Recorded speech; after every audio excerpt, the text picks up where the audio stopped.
जय श्री राधे दोस्तों, स्वागत है आपका आपके अपने YouTube चैनल पर। भाद्रपद मास शुक्ल पक्ष परिवर्तनी एकादशी व्रत के शुभ मुहूर्त के बारे में, पारण समय के बारे में, पारण कब और किस चीज़ से किया जाएगा, इस दिन भगवान को किस वस्तु का भोग लगाया जाए, तो जानेंगे व्रत की पूजा महत्ता और नियम के बारे में। आप सभी भक्तों को परिवर्तनी एकादशी व्रत की ढेर सारी शुभकामनाएं। आप सभी के जीवन में भगवान विष्णु, माता लक्ष्मी की कृपा से आप सभी भक्तों को सभी प्रकार के सुख और समृद्धि की प्राप्ति हो। भगवान विष्णु और आप सभी भक्तों की इच्छा को पूर्ण करें।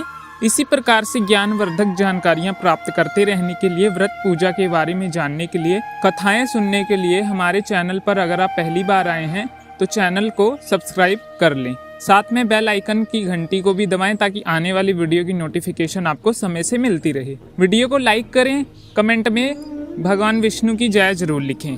भाद्रपद मास शुक्ल पक्ष की एकादशी को इसे परिवर्तनी एकादशी, जल झूलनी एकादशी, ढोल ग्यारस, पद्या ग्यारस, बामन एकादशी आदि नामों से जाना जाता है। इस विशेष प्रकार से भगवान विष्णु, माता लक्ष्मी और भगवान विष्णु के विमान स्वरूप की पूजा की जाती है।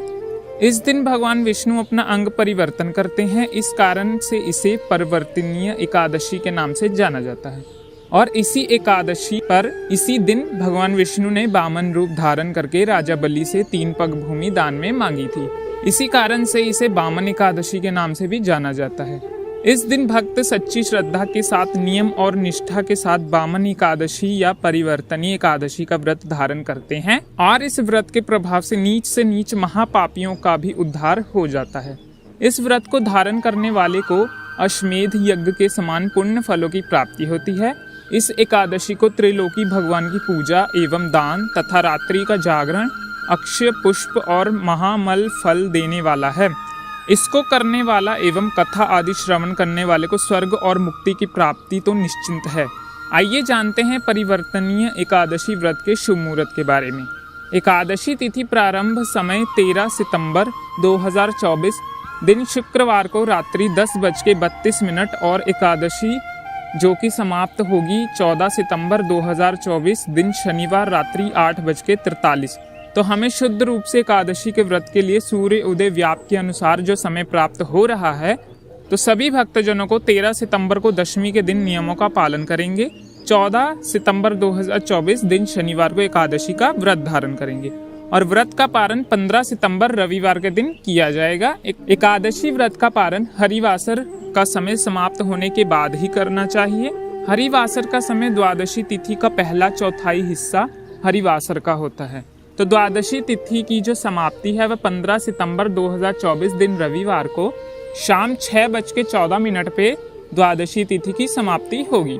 दैत्य का पारण 15 सितंबर को सुबह 6:10 से सुबह 8:34 तक परिवर्तनीय एकादशी का पारण किया जाएगा।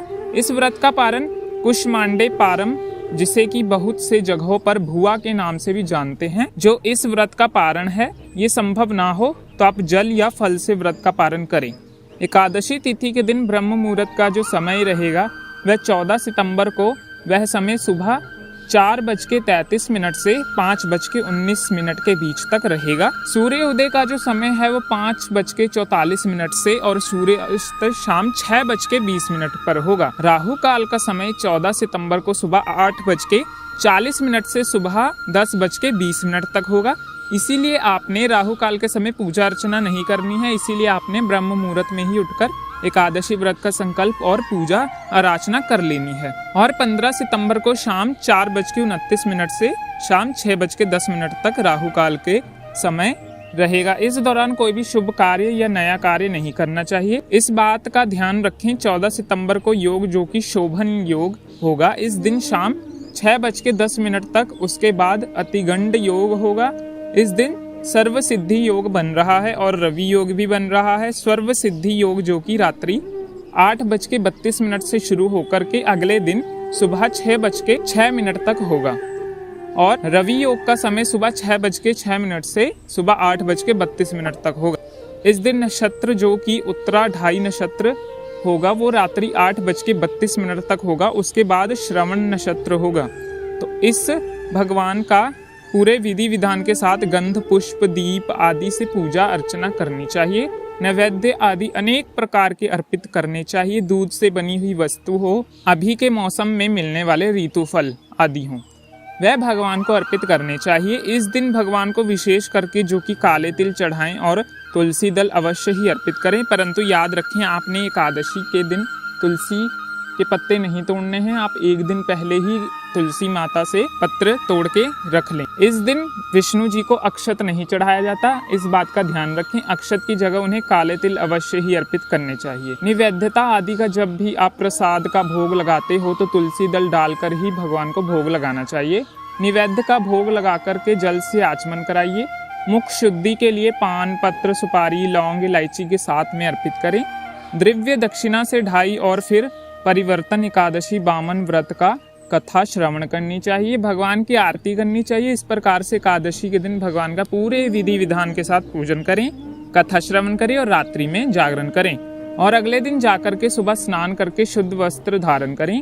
भगवान का पूजन और आरती करके इसके बाद ब्राह्मणों को भोजन करवाएं। ब्राह्मणों को दान और दक्षिणा दें और फिर समय के अनुसार व्रत का पालन कर लेना चाहिए। व्रत का पालन आपको शुभ मुहूर्त के समय में ही करना है, जो कि हमने आपको वीडियो में बताया है। इसके बाद इस व्रत को जो कि दिन रात्रि उपवास रखते हुए धारण करनी चाहिए। जो उपवास नहीं रख पाते, जिनका स्वास्थ्य सही नहीं होता, आप एक समय फलाहार ग्रहण करें, व्रती को धारण करें।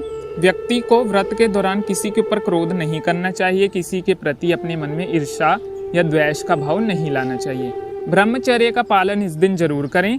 इस दिन खास करके मुंह मांग की दाल किसी को ना देनी चाहिए और श्रद्धा और समर्थता के अनुसार ही दान आदि का कार्य करना चाहिए। इस दिन खास करके अगर ककड़ी मिल सके तो भगवान को ककड़ी का अवश्य ही भोग लगाना चाहिए और उसे प्रसाद के रूप में ग्रहण भी करना चाहिए।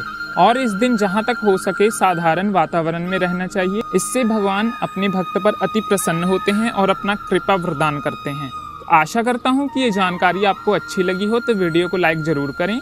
इसी प्रकार से ज्ञानवर्धक जानकारियाँ प्राप्त करते रहने के लिए, दैत्य पूजा के बारे में जानने के लिए, कथाएं सुनने के लिए चैनल पर अगर पहली बार आए हैं तो चैनल को सब्सक्राइब जरूर करें और वीडियो को ज़्यादा से ज़्यादा लाइक करके ज़्यादा से ज़्यादा शेयर करें, ताकि अन्य लोगों को भी एकादशी की पूजा विधि के बारे में पता लग सके। और वीडियो को लाइक करें, शेयर करें। सुखी रहें, स्वस्थ रहें। जय श्री राधे कृष्ण।